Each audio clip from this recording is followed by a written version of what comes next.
वृक्ष मुरझाने की ओर हो जाते हैं,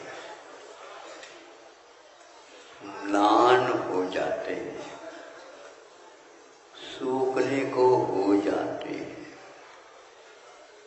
और उनको क्या आवश्यक है उसकी अभिव्यक्ति भी वो नहीं कर पाते हैं।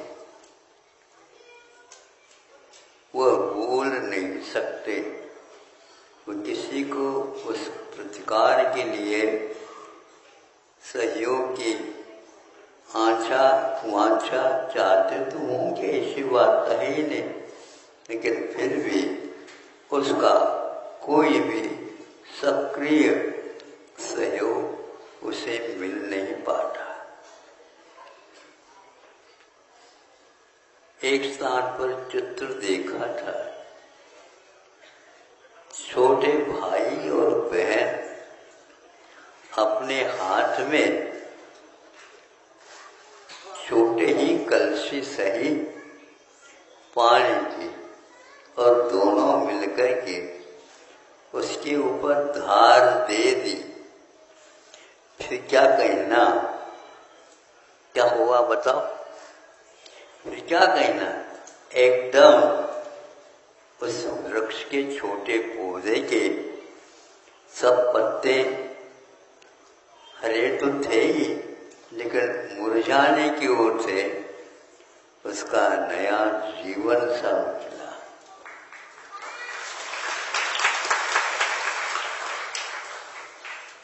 बच्चों के मन में उल्लास तो था ही, माता पिताओं का, अड़ोस पड़ोस का सहयोग भी रहा, प्रोत्साहन भी रहा, बच्चों को भी वह अच्छा लगा। ये अब रोएंगे नहीं, ये अब रोएंगे नहीं, किंतु मुस्कान लेते रहेंगे।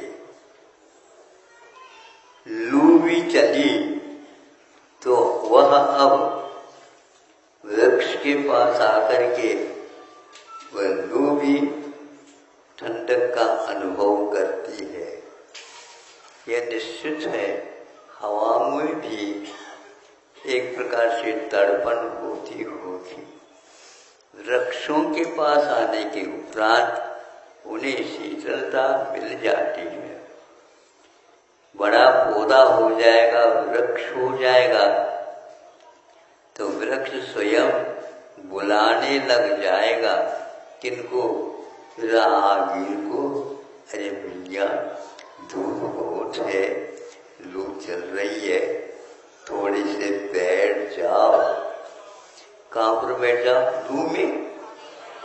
हाँ, तो वृक्ष भी बुलाता है, आप इसको समझे या न समझे, क्योंकि उसकी छाया में आप बैठ जाते हैं।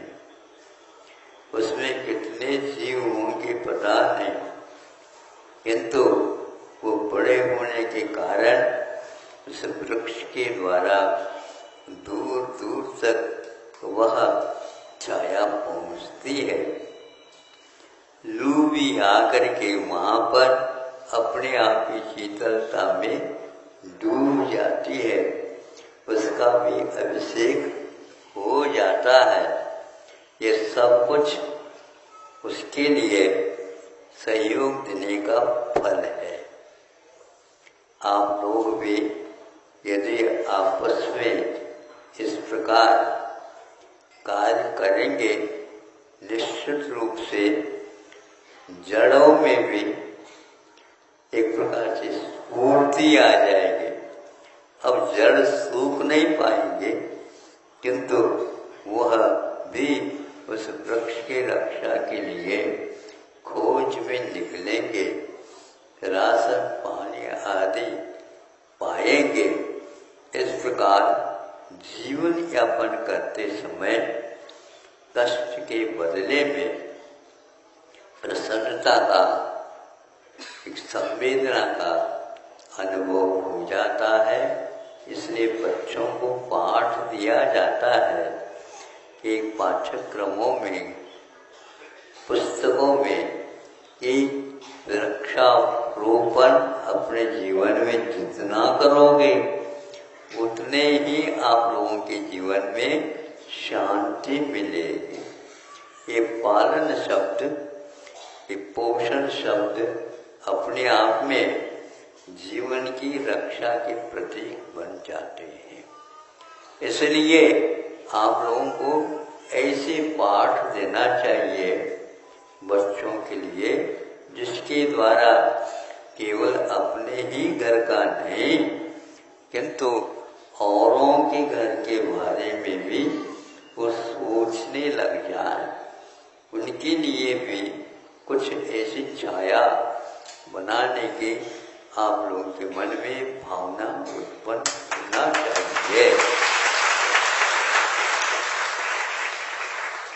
हाँ, ये बीच बीच में तो आप लोग ताली बजाते हैं ना, इससे भी कुछ होता तो होगा।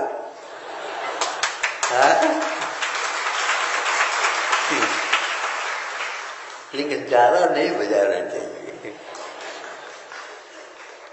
तो उससे जिस समय ताली बजाते हैं उस समय स्वयं के भावों में भी ज्वार भाटा जैसे समुद्र में उठते हैं वो अवश्य उठते हैं और कानों में जाकर के वह दूसरे के लिए भी प्रेरणा देते हैं। सुख की घड़ियों में आप भी शामिल हो जाओ। बिल्कुल,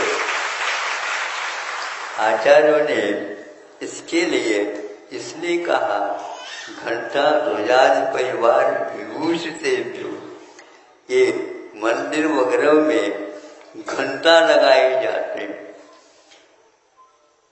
अनेक प्रकार के वहां पर ध्वजा आदि फहराए जाते हैं, झालर बजते रहते हैं, नूह पर घूमते रहते हैं और वहां पर पूजन होती रहती है। जो करने वाले हैं तो उनको उतना आनंद मिल रहा हो या नहीं मिल रहा हो, किंतु देखने वालों को बहुत ही आनंद आता है। हमें भी उत्साह होता है जब श्रोतागण समझदारी के साथ सब सुनते रहते हैं और वो संस्कार लेकर के जाएंगे। इस प्रकार के उच्च कार्य, पावन कार्य जो कि अपने लिए भी बहुत ही उसमें हिस्सा मिलने वाला है। आप जो कोई भी काम कर रहे हैं उसमें दूसरों को भी हिस्सा पहुंच जाता है, मिलता है। इसलिए आज से आप लोग प्रसन्नता के क्षण सबके लिए प्राप्त हो ऐसे मन में भाव तो कर सकते हैं। क्षेत्रों के निर्माण में आचार्यों का कहना है क्षेत्र वहां पर बनने के उपरांत और बनाने से पूर्व में वहां पर वृक्षों का और वो भी फलदार वृक्षों का आरोपण के लिए कहा गया है, क्योंकि वहां पर दया का पालन और दूसरे के कष्टों को दूर करने के वह साधन बनाए जा रहे हैं। जो एक प्रकार से पूजन जो करता है उसके लिए अभी यह आवश्यक है घंटा बजती रहे, झालर बजते रहे और घंटियां छोटी छोटी वह भी अपना निनाद सुनाते रहे। ये सब वातावरण होने से जो पूजन नहीं करता है, जो दर्शन नहीं करता है, नहीं कर पा रहा है, उसका भी मन प्रफुल्लित होकर के इन कार्यों में कुछ समय निकाल सकता है। जिससे एक तो तपस्वी श्रमण होते उनके लिए इसकी कोई आवश्यकता नहीं, लेकिन कोई तप धारण करता है तो प्राथमिक दशा में उसे ध्यान के स्थान के लिए भी यही बात कही गई है। वहाँ ध्यान अच्छा लगता है जहाँ पर बाग बगीचा वगैरह होते हैं। घूमने के लिए जैसे आप लोग होते हैं चले जाते हैं, लेकिन बच्चे पढ़ने के लिए सुबह सुबह बगीचों में जाते हैं तो उनका मन अपने आप ही उस पाठ में लग जाता है। उसी प्रकार वहाँ पर सुगंधित सब वातावरण होने से मन अवश्य ही लग जाता है और भीतरा बिंब उसके सामने रहता है। ये सारे के सारे वातावरण परिसर बनाने से उसके उत्साह में अनेक गुना विकास हो जाता है और मन लग जाता है तो विशुद्धि के स्थान उसके बढ़ने लग जाते हैं। सम्यक दर्शन की उत्पत्ति के लिए विशुद्धि बहुत आवश्यक होती है, किंतु संक्लेश परिणाम के साथ बैठोगे तो मन खेद खिन्न हो जाता है। इसलिए ऐसे वहाँ पर स्तुतियों का पाठों का करते रहते हैं, जिसके अर्थ थोड़ा भी समझ में आ जाए तो अपने आप ही ठीक। जो तापत्रय बोलते हैं जन्म जरा मृत्यु को, जब जल चढ़ाते हैं आप लोग उस समय जन्म जरा मृत्यु विनाशाय, क्या बोलते हैं आगे, जलम निरुपामीति स्वाहा। इन शब्दों में रस आ जाता है, इन शब्दों में उत्साह आ जाता है। अरे पंक्ति छोटी नहीं है, ये तो जन्म जरा मृत्यु के नाश की बात कर रही है और हम तापत्रय से घिरे हुए हैं। तो ये अर्थ यदि दिमाग में आ गया तो विशुद्धि और दिन दोगुनी और रात चौगुनी। ये महाराष्ट्र है, ये नहीं समझ में आ रहा होगा इनको। दिन दुगुनी है तो रात चौगुनी है, ऐसा नहीं खुर्राटे लेते रहो आप। रात में भी दिन की अपेक्षा से सब शांत होने के कारण आचार्यों ने कहा दिन में ध्यान कम होता है और रात तो अपनी ही रहती है। 14 घंटे की रात में तो कहना ही क्या, जितना आप चाहो उतना विकास विशुद्धि में होता चला जाता और पता नहीं लगता।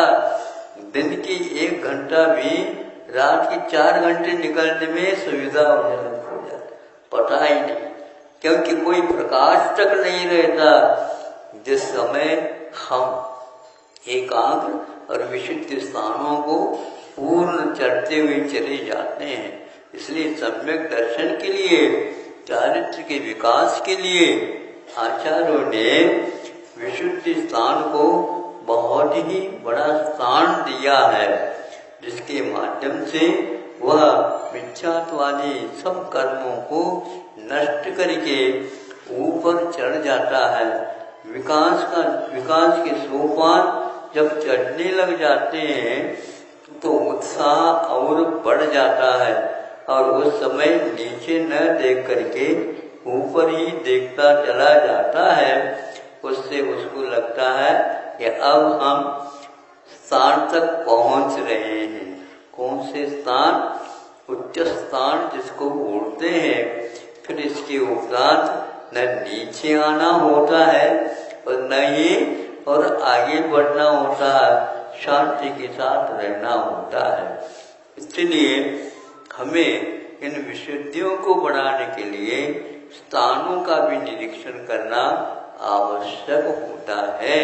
यहाँ पर बैठे आप लोग सुन रहे हैं तो सब कुछ भूलने में आ जाता।